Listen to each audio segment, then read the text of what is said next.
क्या पढ़ेंगे? फिश का पहला चैप्टर मेजरमेंट, और उसके अंतर्गत सबसे पहले हम लोग पढ़ेंगे यूनिट एंड डायमेंशन। तो आइए हम लोग समझने चलते हैं कि यूनिट और डायमेंशन क्या होता है, उसको समझने की कोशिश करते हैं। तो सबसे पहले यूनिट एंड डायमेंशन में हम लोग पढ़ते हैं फिजिकल क्वांटिटी। फिजिकल क्वांटिटी यानी कि फिजिकल क्वांटिटी क्या होता है। तो देखिए फिजिकल क्वांटिटी क्या होता है, किसी भी क्वांटिटी को आप यदि मेजर कर सकते हैं तो वह क्वांटिटी क्या कहलाता है, फिजिकल क्वांटिटी में चला जाता है। यानी those quantity which can be measure, जिसको आप नाप तोल सकते हैं वही फिजिकल क्वांटिटी होगा। दूसरी बात, वह लॉ ऑफ फिजिक्स को फॉलो करें या लॉ ऑफ साइंस को फॉलो करें, तभी वह फिजिकल क्वांटिटी कहलाएगा, अन्यथा नहीं कहलाएगा। यानी फिजिकल क्वांटिटी क्या होगा, तो सिंपल भाषा हम कर सकते हैं हम लोग सिंपलेस्ट फॉर्म में, those quantity which can be measure and follow law of physics. जो लॉ ऑफ फिजिक्स को फॉलो करेगा उसी को हम लोग क्या कहेंगे, फिजिकल क्वांटिटी। तो on the basis of dependency, on the basis of dependency, निर्भरता के आधार पर फिजिकल क्वांटिटी कितने पार्ट में डिवाइड किया गया है, 3 पार्ट में। सब 9th क्लास में पढ़ते हैं हम लोग। कितने पार्ट में डिवाइड करते हैं इसको, 3 पार्ट में। एक कौन सा होता है, सबसे पहले फंडामेंटल। कौन? फंडामेंटल। इसी को बेस भी क्वांटिटी कहते हैं। तो फंडामेंटल और बेस क्वांटिटी क्या होता है, तो वैसा फिजिकल क्वांटिटी जिसको किसी दूसरे पे डिपेंड नहीं होना पड़े अपना एक्सप्लेनेशन के लिए, अपने आप को बताने के लिए, उसको हम लोग कहते हैं फंडामेंटल या बेस। यानी वैसी सारी फिजिकल क्वांटिटी जो अपने आप पर निर्भर हो, क्या अपने आप को एक्सप्लेन करने के लिए, उसी को क्या कहेंगे, फंडामेंटल। तो अभी तक जो माना गया है उसमें 7 ही मात्र फंडामेंटल फिजिकल क्वांटिटी, कितना है, 7 है। कौन कौन? Length, mass, time, temperature, electric current, luminous intensity and amount of substance. तो ये हुआ फंडामेंटल फिजिकल क्वांटिटी। इसके बाद है आपका डिराइव्ड। कौन है? Derived physical quantity. कौन है? Derived physical quantity. तो डिराइव्ड मतलब क्या होता है, इसका हिंदी होता है व्युत्पत्त, यानी जो दूसरे के द्वारा उत्पन्न हो। इसका क्या होता है डिराइव का हिंदी, व्युत्पत्त, जिसका मतलब क्या हुआ, दूसरे के द्वारा उत्पन्न हो, उसी को हम लोग क्या कहते हैं, डिराइव्ड कहते हैं।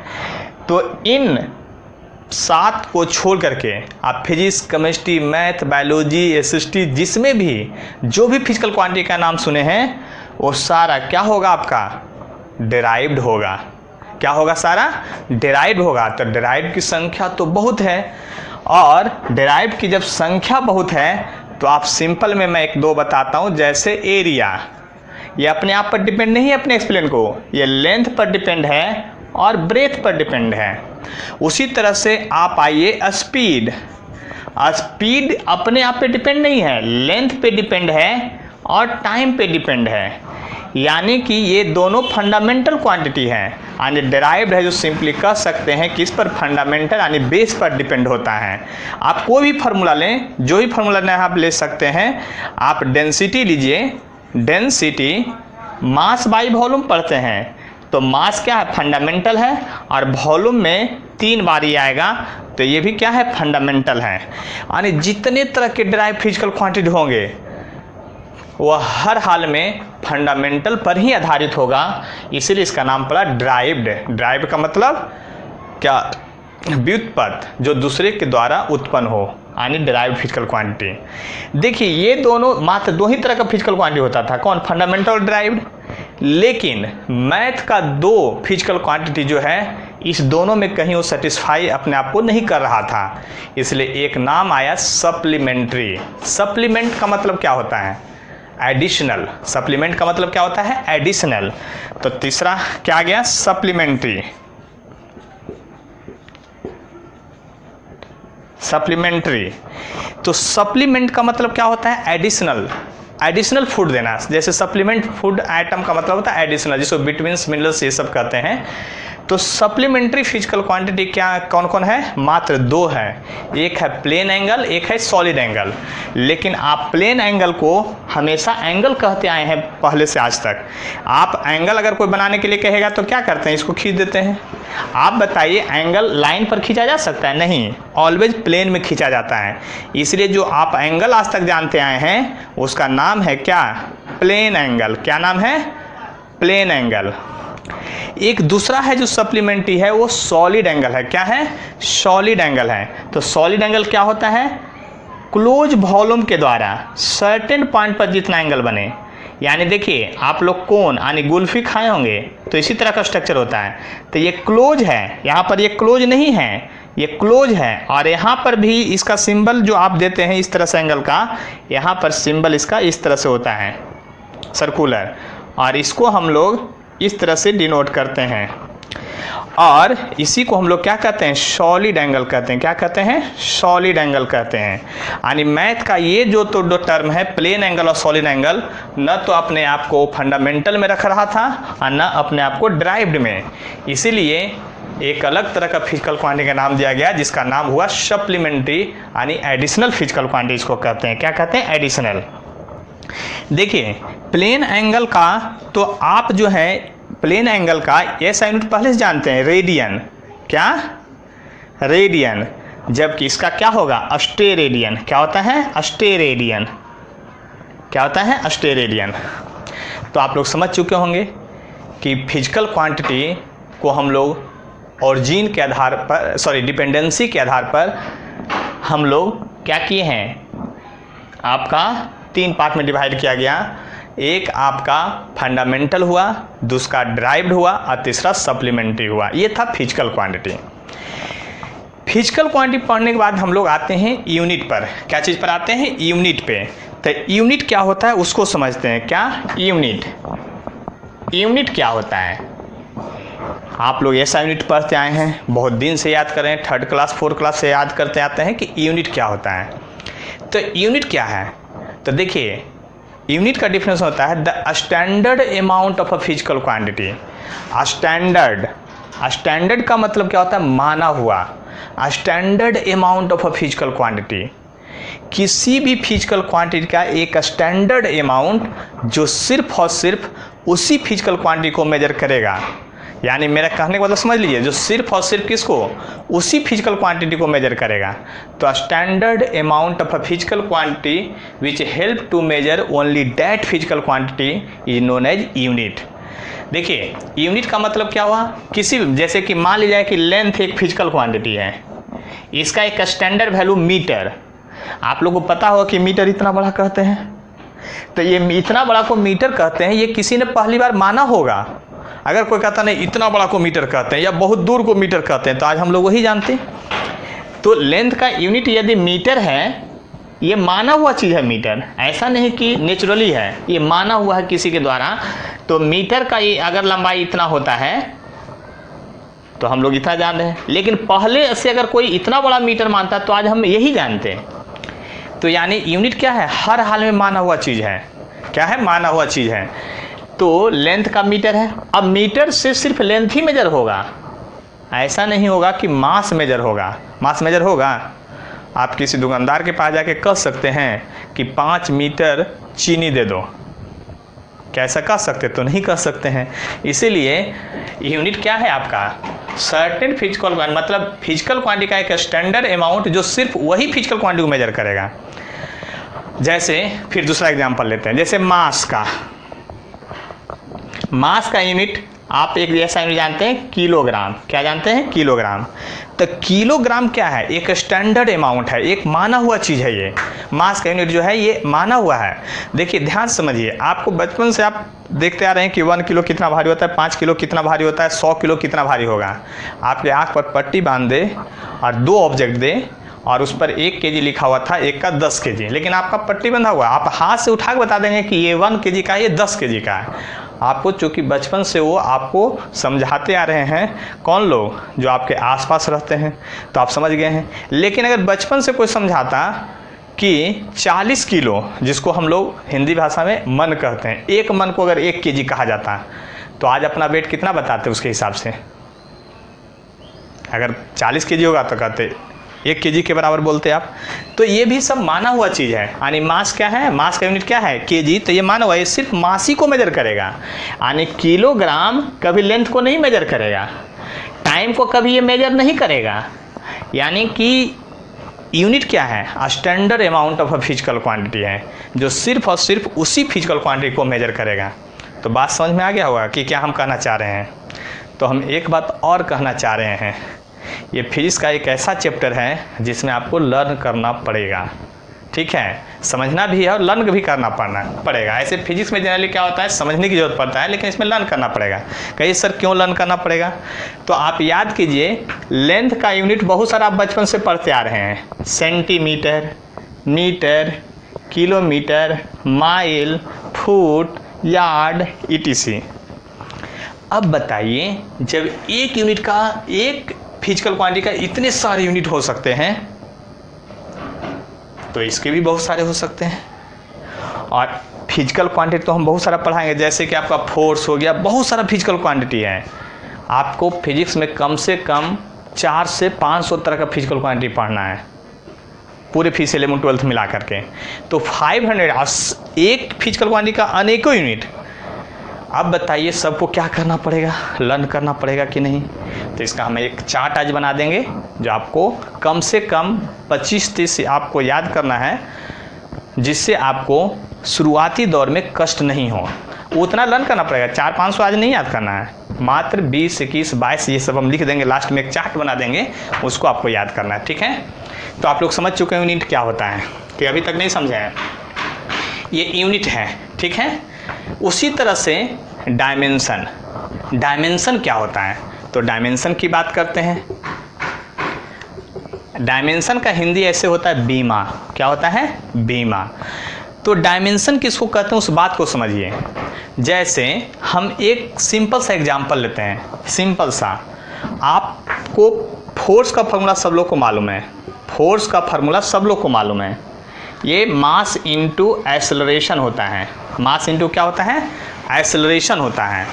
तो देखिए, हम देखिए ध्यान समझिएगा, हम पहले लिख देते हैं फोर्स, मास को हम m से लिखते हैं, और एक्सेलरेशन जो है वो मीटर पर सेकंड स्क्वायर होता है, यानी कि मीटर सेकंड -2 होता है। तो मीटर यानी लेंथ के बदले l लिख देते हैं, और सेकंड के बदले टाइम है तो उसको -2 लिख देते हैं। मैं एक टर्म लिख दिया हूँ, ये फोर्स को इस तरह से बदल दिए हैं, ज़रा ध्यान समझिएगा। अब डायमेंशन क्या होता है?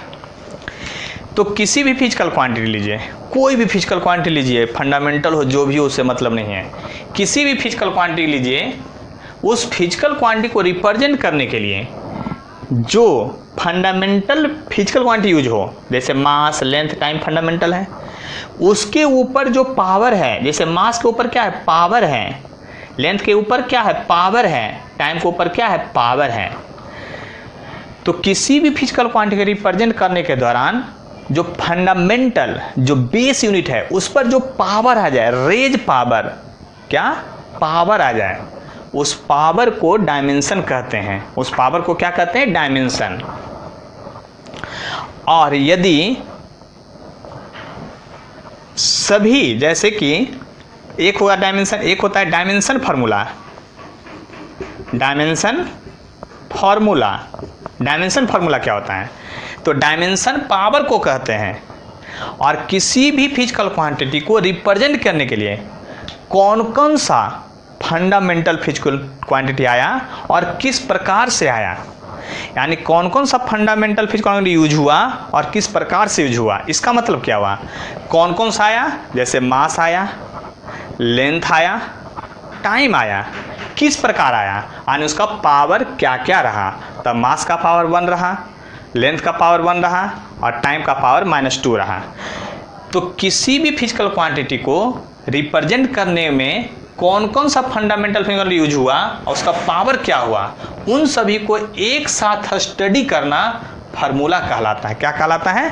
फार्मूला कहलाता है। यानी आप लिख सकते हैं ऐसे कि dimension formula of force is क्या? mLt-2, mLt-2। देखिए उसी तरह से एक टर्म है dimensional equation. Dimensional equation, equation सभी लोग जानते हैं, मैथ में equation, quadratic equation, linear equation, बहुत तरह की इक्वेशन पढ़े हैं। इक्वेशन किसको कहते हैं उसको समझिए। तो इक्वेशन में इक्वल का साइन रहेगा, एक तरफ LHS होगा, एक तरफ RHS होगा, या ये भी साइन होता है, लेकिन फिजिक्स में जनरली ये साइन ज़्यादा यूज में नहीं आता है, हमेशा इक्वल का ही साइन आता है। इक्वेशन इक्वल टर्म से बना है, यानी किसी भी फिजिकल क्वांटिटी को, आप कोई भी फिजिकल क्वांटिटी लीजिए और उसका डायमेंशन फार्मूला लीजिए, तो फिजिकल क्वांटिटी यानी आप फोर्स ले रहे हैं तो उसका डायमेंशन फार्मूला है MLT-2।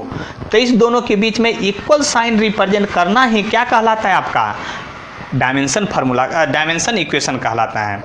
यानी कि किसी भी डायमेंशनल फार्मूला को फिजिकल क्वांटिटी से इक्वेट करने के बाद जो रिजल्ट आ जाए उसी को डायमेंशनल इक्वेशन कहते हैं। तो अब आपके पास बहुत सारा टर्म लर्न करने का है, कैसे लर्न करेंगे उसको आपको समझना है।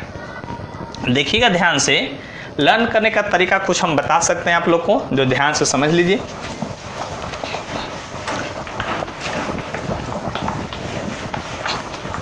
देखिए जैसे डायमेंशन फार्मूला और SI यूनिट जो है जनरली लर्न कैसे करेंगे, प्रोसेस उसका क्या है, नहीं तो इतना लर्न करने में तो बहुत कष्ट हो जाएगा आप लोगों को। तो उस प्रोसेस को समझने की कोशिश कीजिए। जैसे हमको कोई लर्न करने के लिए कहें तो जैसे सबसे पहले फिजिकल रिलेशन याद करना, जैसे एरिया लेंथ इनटू ब्रेथ होता है, तो आप समझ लीजिए लेंथ को भी L रखिएगा, ब्रेथ को भी L रखिएगा, L2 हो गया डायमेंशन। अगर यूनिट याद करना है तो इसका भी मीटर, इसका भी मीटर, मीटर स्क्वायर हो जाएगा। बात समझिए। अगर आपको कोई वॉल्यूम कहे कि वॉल्यूम का डायमेंशन क्या होगा, तो वॉल्यूम का फार्मूला पहले याद होना चाहिए, लेंथ गुने ब्रेथ गुने हाइट। तो लेंथ को भी मीटर लिखेंगे, सॉरी लेंथ, और ब्रेथ को भी लेंथ ही होता है और हाइट भी लेंथ ही होता है, यानी L³ हो गया। और अगर यूनिट लिखेंगे तो मीटर मीटर मीटर यानी मीटर क्यूब हो जाएगा। उसी तरह से यदि आप वेलोसिटी लिखते हैं तब वेलोसिटी x/t होता है, यानी इसका क्या हो गया मीटर, और इसका क्या हो गया टाइम का सेकेंड, यानी मीटर सेकेंड -1 हो गया। अगर डायमेंशन की बात करते हैं तो लेंथ को L से लिखते हैं और टाइम को T से, तो क्या हो गया LT-1 हो गया। उसी तरह से आप लिखेंगे एक्सेलरेशन, क्या लिखेंगे एक्सेलरेशन A, तो ये होता है आपका वेलोसिटी बाई टाइम। क्या होता है वेलोसिटी बाई टाइम। तो वेलोसिटी का पहले अब लर्न होना चाहिए कि LT-1 होता है और टाइम लिखेंगे, तो अब मैथ का रूल लगाइए, एक्सपोनेंट का ये ऊपर जाके क्या होगा -1 यानी LT-2 होगा। उसी तरह से अगर फोर्स की बात करते हैं,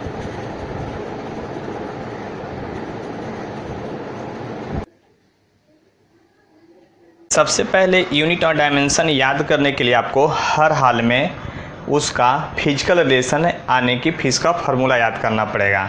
जैसे एरिया इक्वल टू आप बचपन से पढ़ते आए हैं लेंथ इनटू ब्रेथ, तो लेंथ इनटू ब्रेथ तो है, तो लेंथ का भी यूनिट क्या होगा मीटर और ब्रेथ का भी मीटर, इसलिए मीटर स्क्वायर हो गया। उसी तरह से लेंथ का डायमेंशन क्या होगा L, ब्रेथ का डायमेंशन क्या होगा L, तो L स्क्वायर हो जाएगा। उसी तरह से आप वॉल्यूम इक्वल टू लिखेंगे लेंथ गुने ब्रेथ गुने हाइट, यानी कि metre into metre into metre, तो क्या हो जाएगा मीटर क्यूब हो जाएगा। उसी तरह से लेंथ लेंथ लेंथ L³ हो जाएगा। देखिए मास डेंसिटी का फार्मूला जो है मास बाई वॉल्यूम होता है। क्या होता है मास बाई वॉल्यूम, तो मास का केजी अब वॉल्यूम का नीचे मीटर क्यूब होगा, लेकिन जब उसको ऊपर ले जाएंगे तो -3 हो जाएगा, यानी केजी मीटर पर मीटर क्यूब। उसी तरह से डायमेंशन में मास के लिए m आएगा और नीचे L³ होगा, ऊपर जाके क्या हो जाएगा -3 हो जाएगा। देखिए फार्मूला ही याद रहेगा तभी याद होगा। स्पीड या वेलोसिटी x/t, तो x यानी लेंथ, मीटर, टाइम t नीचे सेकेंड, तो मीटर माइनस सेकेंड हो जाएगा आपका। ठीक है, यहाँ पर देखिए यहाँ पर क्या होगा, उसी तरह से m का पावर 0 हो जाएगा और LT माइनस क्या हो जाएगा 1 हो जाएगा। तो linear momentum mass into velocity होता है, फार्मूला याद होना चाहिए, इसलिए केजी मीटर सेकेंड माइनस 1, क्योंकि मास का केजी और वेलोसिटी का मीटर सेकेंड माइनस 1, तो आपको ये सब लर्न करना पड़ेगा। उसी तरह से क्या है, एक्सेलरेशन वेलोसिटी बाई टाइम है, तो ये आ गया। फोर्स इक्वल टू मास गुना एक्सेलरेशन है, तो मास का केजी और एक्सेलरेशन से गुना। इसका एक स्पेशल नाम न्यूटन भी होता है, जो आप लोग पहले से भी जानते हैं, और यहाँ पर उसी तरह से आपका आ जाएगा। वर्क और जितने तरह का एनर्जी है सबका डायमेंशन सेम आएगा, तो फोर्स इनटू डिस्टेंस या डिस्प्लेसमेंट, तो केजी मीटर सेकेंड माइनस 2 आ जाएगा, क्योंकि इसमें जब मीटर से इंटू करेंगे तो ये आ जाएगा फार्मूला, और जूल, और वहाँ पर देख लीजिए डायमेंशन फार्मूला क्या होगा, ये याद होना चाहिए, ये लर्न होना चाहिए, तब होगा। पावर तो वर्क बाई टाइम होगा, तो वर्क का ये है, इसमें टाइम से डिवाइड कीजिए, तो टाइम से डिवाइड कीजिए तो क्या -3 हो जाएगा, तो ये आपका केजी मीटर -3, इसका एक अलग से नाम होता है वाट, तो केजी यानी M metre square L square second -3, तो टी -3 आ गया। उसी तरह से प्रेशर या स्ट्रेस बराबर होता है फोर्स बाई एरिया, तो ये फार्मूला याद रखना है, फोर्स बाई एरिया तब होगा आपका, फोर्स में एरिया से डिवाइड कीजिए, तब फोर्स में मीटर स्क्वायर से डिवाइड कीजिए, तो इसका 2 ऊपर जाके पावर क्या होगा -1 हो जाएगा, यानी केजी -1 सेकेंड -2, इसी को पास्कल कहते हैं, ध्यान से समझ लीजिए। फ्रीक्वेंसी क्या होगा 1 by time period, second inverse hertz, ये बहुत आप पहले से जानते हैं। Planck constant, energy into time, energy into time, देखिए एनर्जी में टाइम से यानी सेकंड से मल्टीप्लाई कीजिए, तो एनर्जी ये है आपका, इसमें सेकंड से मल्टीप्लाई कीजिए तो पावर +1 और -2 -1 हो जाएगा, तो यानी कि आ गया जूल सेकेंड, और ये डायमेंशन फार्मूला हो गया। ग्रेविटेशनल कांस्टेंट जी, जो जी है, ये फार्मूला आप जानते हैं कि कैसे आएगा, आप जी का जो फार्मूला है ग्रेविटेशनल कांस्टेंट वो बहुत पहले भी पढ़ चुके हैं, F इक्वल टू होता है जी m1 m2 बाई डिस्टेंस का स्क्वायर, इसीलिए जब डिस्टेंस का स्क्वायर है तो g बराबर क्या होगा, इधर आके मल्टीप्लाई होगा, वो दोनों डिवाइड में चला जाएगा, तो आपका क्या होगा, इसका न्यूटन मीटर स्क्वायर केजी -2 होगा, यानी कि तब तो इसको हम इस तरह से तोड़ेंगे तो ये आएगा, और फिर डायमेंशन फार्मूला लर्न करना है आपको। कोफिशिएंट ऑफ विस्कोसिटी, उसी तरह से ये फार्मूला है जिसका पॉइज भी होता है, यानी कि ये सब फार्मूला आपको हर हाल में लर्न करना पड़ेगा, तभी आगे समझ में आएगा क्वेश्चन इस पर जो बेस्ड है, आधारित है। तो इसको लिखिए,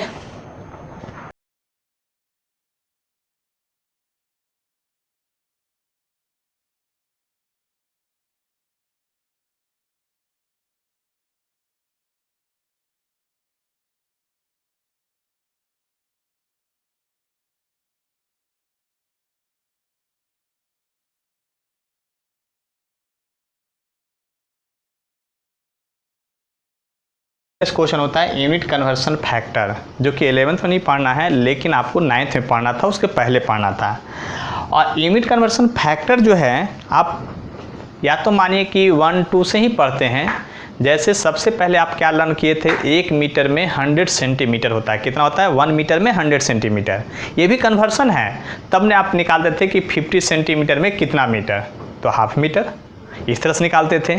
उसी तरह से यहाँ भी कन्वर्सन समझना है, लेकिन उस कन्वर्सन को समझने के पहले आपको ये वाला चार्ट ज़रा देखिए, जो आप पहले से जानते हैं, फिर भी आप देखिए, इसी को लर्न करना है। Deci, centi, milli, micro, nano, pico, femto, atto, deca, hecto, kilo, mega, giga, tera, peta, exa, ये सबको लर्न करना है आपको। कहीं क्यों लर्न करेंगे और कैसे लर्न करेंगे, तो उसका भी रीज़न समझ लीजिए। जैसे कि हमको लर्न है यूनिट के बाद का पोजीशन, देखिए आप इसमें सभी जगह 10 10 10 1000 1000 1000 लिखा हुआ, इसका मतलब आप पहले समझ लीजिए क्या है। अगर इस दोनों के बीच में 10 है तो यूनिट जो है 10 टाइम्स ग्रेटर है डेसी से, या उल्टा कर सकते हैं कि डेसी जो है यूनिट से 10 टाइम्स स्मॉलर है। अगर दो टर्म को यूज कर लीजिए आप यहाँ से, तो इसके बीच में कितना जीरो हो गया, 2 जीरो, तो यूनिट जो है 100 टाइम्स ग्रेटर है सेंटी से, या इसको कह सकते हैं सेंटी जो है यूनिट से 100 टाइम्स क्या है, स्मॉलर है।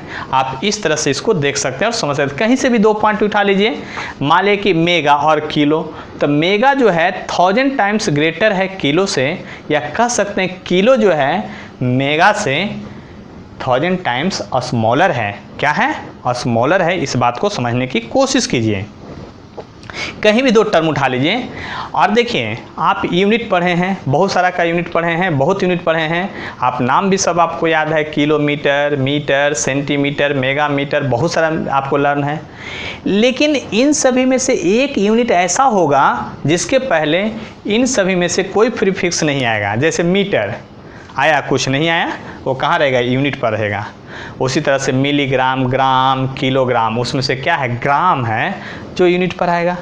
यानी कि जितने तरह का फिजिकल क्वांटिटी आप पढ़ेंगे आगे, उन सभी का एक यूनिट कहाँ आएगा, यूनिट पर आएगा। और उसका कन्वर्सन आपको समझना है। और कन्वर्सन को समझने के लिए आपको ये वाला टर्म जो है कंडीशन आपको लर्न, जैसे हमको लर्न है मैं कैसे यूनिट से लर्न किया हूँ, हम देखिए कैसे हम याद किए हैं। यूनिट के बाद मिली का पोजीशन 3 जीरो बाद है, माइक्रो का पोजीशन 6 जीरो बाद है, नैनो का पोजीशन 9 जीरो बाद है, पीको का 12 जीरो बाद है। उसी से ऊपर याद किए हैं कि किलो का 3 जीरो बाद है, मेगा का 6 जीरो बाद है, गीगा का 9 जीरो बाद है, टेरा का 12 जीरो बाद है। इस तरह से लर्न करना पड़ेगा आपको। तो क्या सर इससे फ़ायदा क्या होगा, तो बहुत फ़ायदा होगा। देखिए आपको बताते 10th क्लास में जस्ट अभी पढ़ के आए होंगे, बहुत अच्छे से रटते थे 1 मिली एम्पियर बार 10⁻³ एम्पियर। वाह कितना अच्छा था, 1 मिली एम्पियर बार 10⁻³ एम्पियर आप लर्न करते थे। उसी तरह से बहुत सारे टर्म लर्न करते थे और लर्न करते हैं। लेकिन हमको कोई लर्न करने की जरूरत नहीं है, आप किसी तरह के यूनिट पूछिए मैं डायरेक्ट बता दूंगा। जैसे आप पूछेंगे जो आज तक आप नहीं पढ़े हैं, जैसे कूलम्ब, नाम सुने होंगे, आपको को पूछे 1 पीको कूलम्ब में कितना कूलम्ब होगा, तो आप तो सोच में पड़ जाएंगे। लेकिन हमको याद है कि यूनिट से पीको जो है 12 जीरो नीचे था, और 1 पीको कूलम्ब में कितना कूलम्ब, तो 10⁻12 कूलम्ब। उसके लिए भी एक कंडीशन देखिए यहाँ लिखा हुआ है। वो कंडीशन क्या है ज़रा ध्यान समझिएगा, यहाँ पर बहुत अच्छे तरह समझने की कोशिश कीजिएगा कि आपका देखिए किसी भी इक्वेशन में 2 टर्म होगा, एक LHS होगा, एक RHS होगा। यदि LHS टर्म ऊपर है, इन सभी में से जो टर्म 2 यूज कर रहे हैं, 2 टर्म तो यूज कीजिएगा हर हाल में, तो अगर LHS ऊपर है RHS नीचे है तो पावर यानी जीरो जो होगा ना, काउंटिंग ऑफ जीरो, उसका पावर प्लस होगा, क्योंकि मल्टीपल में। देखिए एक अब सिंपल एग्जांपल, 1 मीटर में सेंटीमीटर, बहुत पहले जानते हैं 100 सेंटीमीटर होता है। क्या होता है, 100 सेंटीमीटर। तो हम भी लिखते हैं 10⁻² सेंटीमीटर होता है। देखिए क्यों, ज़रा ध्यान से देखिएगा, मीटर यहाँ है तो सेंटीमीटर यहाँ होगा, दोनों के बीच में कितना जीरो, 2। LHS ऊपर है, RHS नीचे है, तो 2 जीरो मतलब 10 गुणे 10 होता है ना, 10 + 10 नहीं, 10 × 10 तो 100 ये हो गया। उसी तरह से कोई पूछ दे 1 मीटर में कितना किलोमीटर, आपके 1 किलोमीटर में 1000 मीटर याद किए थे, अब है 1 मीटर में कितना किलोमीटर। अब देखिए मीटर यहाँ है, किलोमीटर यहाँ बनेगा, दोनों के डिफरेंस में कितना जीरो है, 3 जीरो, यानी 1000 गुना का अंतर है। तो नीचे से ऊपर जा रहे हैं, यानी LHS नीचे है, RHS ऊपर है, तो पावर क्या होगा, माइनस में होगा, यानी 10 टू पावर यहाँ क्या होगा, -3 होगा। ध्यान से समझने की कोशिश कीजिए। उसी तरह से आपको कुछ भी जैसे ग्राम है, किलोग्राम है, तो आप मीटर उटर से मत समझिए, आप किलो ये सब को पकड़िए, माइक्रो को पकड़िए, तो इसमें भी क्या होगा, 10 टू पावर -3 होगा। देख लीजिए ध्यान से, 1 माइक्रोग्राम में 1 माइक्रो एम्पियर में कितना एम्पियर होगा, जो आप लर्न करते थे। तो देखिए माइक्रो कहाँ है, यहाँ है, एम्पियर कहाँ रखाएगा, यहाँ रखाएगा।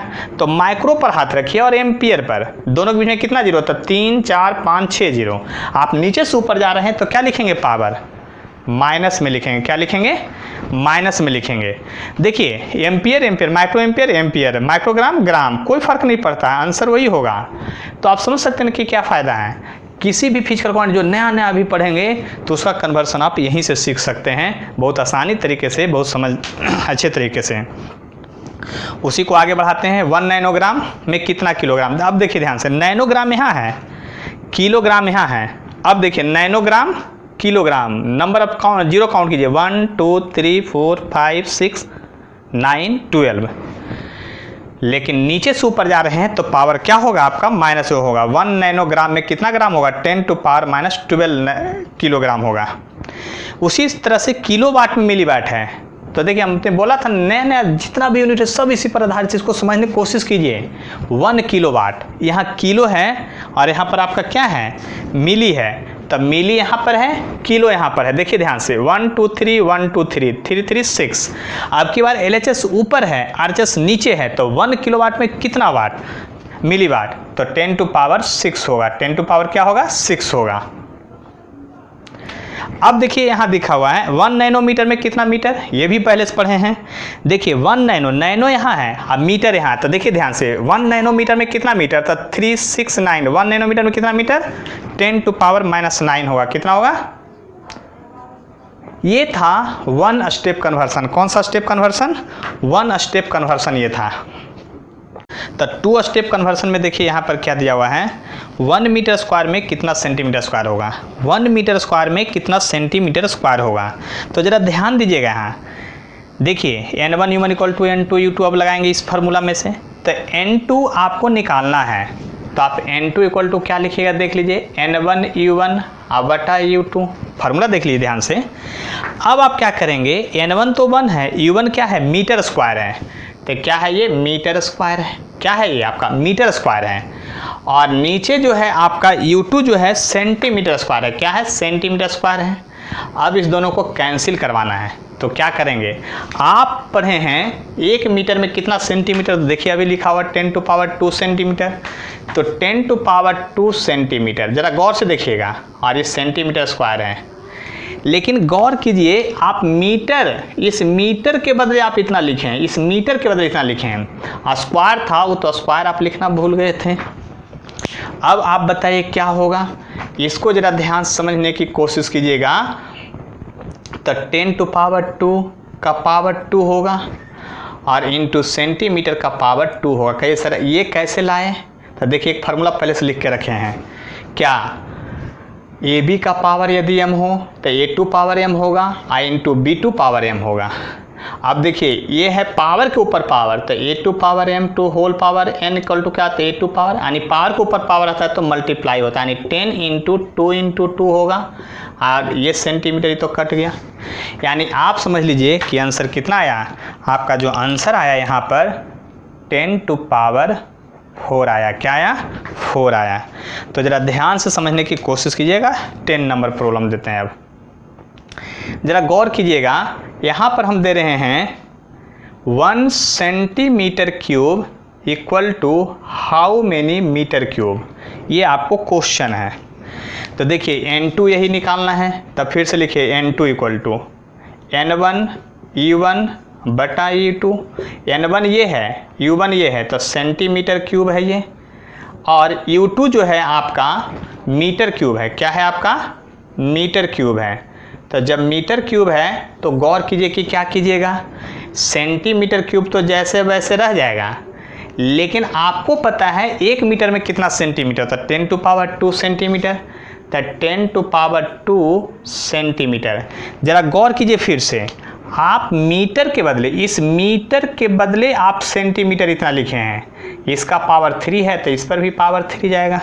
गौर कीजिए, समझने की कोशिश कीजिए।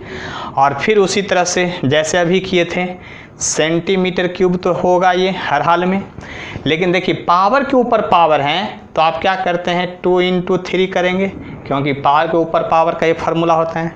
सेंटीमीटर 3 आपका यहाँ चला जाएगा, तो ये और ये क्या हो जाएगा कैंसिल हो जाएगा, ये और ये क्या हो जाएगा आपका कैंसिल।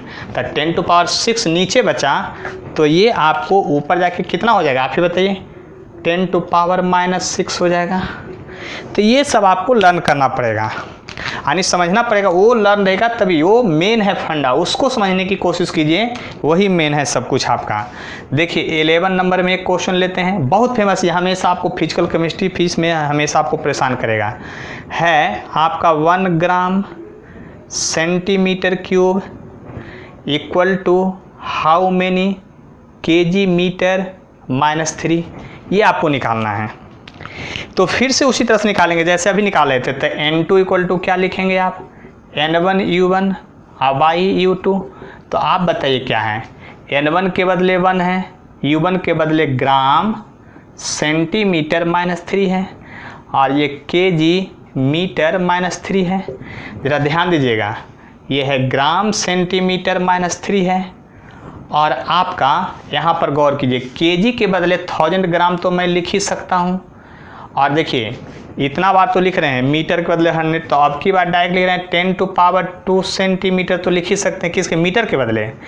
और इसका पावर देखिए क्या है, मीटर का पावर आपके -3 है, तो इसका पावर होल आपका -3 होगा। देख लीजिए ध्यान से, तो ये ग्राम और ग्राम तो कैंसिल हो जाएगा। अब जरा गौर कीजिए, स्टेप समझने की कोशिश कीजिए कि यहाँ क्या होगा। तो नेक्स्ट स्टेप में जब समझने की कोशिश कीजिएगा तो देखिए यहाँ पर क्या लिखिएगा आप, देखिए सेंटीमीटर -3 तो पहले से है, और 10⁻, ये 3 हो गया, इसके लिए लिख रहे हैं। अब देखिए इसका पावर है तो आप लिखेंगे 10⁻² गुने -3। देखिए ध्यान से, क्योंकि पावर के ऊपर पावर था, और सेंटीमीटर -3, तो ये और ये कैंसिल हो गया। आप क्या लिखेंगे 1/10⁻3 ये वाला। और देखिए अगर बेस सेम हो, a⁻m हो इंटू a⁻n हो, तो a⁻m + n पावर जुड़ जाता है। यदि a⁻n हो इंटू a⁻−n हो, तो a⁻m−n हो जाता है। ये सब फार्मूला ध्यान दीजिएगा, हमेशा यूज में आएगा। तो यहाँ पर देखिए -6 है, तो यहाँ -6 होगा, तो 10⁻ कितना आया आपका 3 आ गया। कितना आ गया, 10⁻3 आ गया, माइनस में नीचे, तो ऊपर जाके क्या होगा प्लस, यानी आप यहाँ लिख सकते हैं 1000। क्या लिख सकते हैं 1000 एंड 10⁻। तो ये आपको लर्न करना, ये वाटर का डेंसिटी भी है ग्राम पर, 1 ग्राम पर cc या 1 ग्राम पर सेंटीमीटर क्यूब बराबर 1000 kg पर मीटर क्यूब होता है। ये कन्वर्सन आपको ऐसे भी लर्न करके रखना पड़ेगा। तो आप बात समझने की कोशिश कीजिए, बहुत सिंपल है, लेकिन यह सिंपल चीज़ आपको हमेशा परेशान करते आए हैं, आगे भी परेशान करेगा, आपको रफ्तार नहीं बढ़ने देगा फिजिकल केमिस्ट्री और फिजिक्स में। इसलिए मेजरमेंट को बहुत ध्यान समझिए। आप कितनों पढ़ लिए हैं फिर एक बार देखिए, बहुत टाइम नहीं जाएगा, आपका रफ्तार ज़रूर ये बढ़ाएगा। इसलिए इसको देखिए, तब फिर आगे कन्वर्सन और देखते हैं, ठीक है।